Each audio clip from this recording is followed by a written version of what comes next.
यदि अतीत में कोई घोर अन्याय हुआ है तो उस अन्याय का हमें समाधान भी ढूंढना होगा, और कोई कानून बना करके यदि हम किसी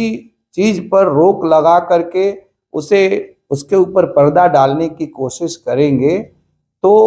वो समस्या का समाधान नहीं है, बल्कि वह अंदर ही अंदर नासूर की तरह से बढ़ता जाएगा और एक दिन वो और अधिक विस्फोटक स्वरूप धारण करेगा।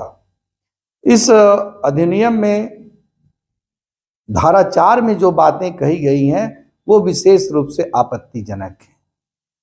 क्योंकि इस अधिनियम के धारा 4 में ये कहा गया है कि किसी भी प्रकार से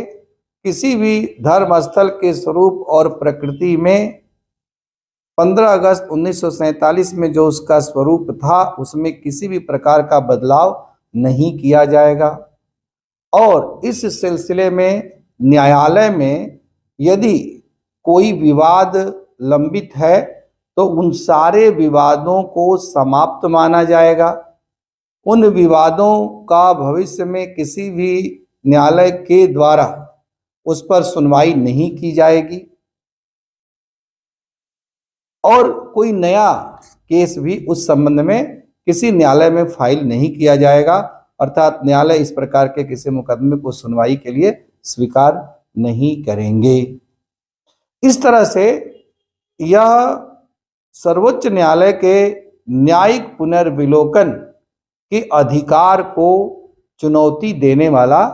कानून है, धर्मस्थल विधेयक, धर्मस्थल कानून 1991।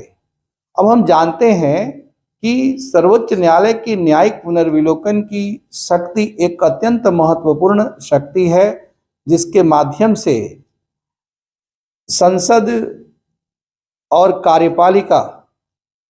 दोनों के द्वारा जब कभी अपने शक्तियों का अतिक्रमण किया जाए और उसके माध्यम से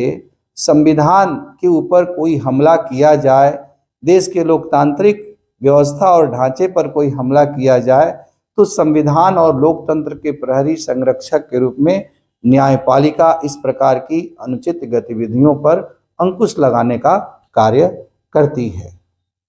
लेकिन उपासना स्थल अधिनियम 1991 के माध्यम से न्यायपालिका को एक प्रकार से इस कानून के माध्यम से न्यायिक पुनर्विलोकन की शक्ति का इस्तेमाल करने से रोका गया है।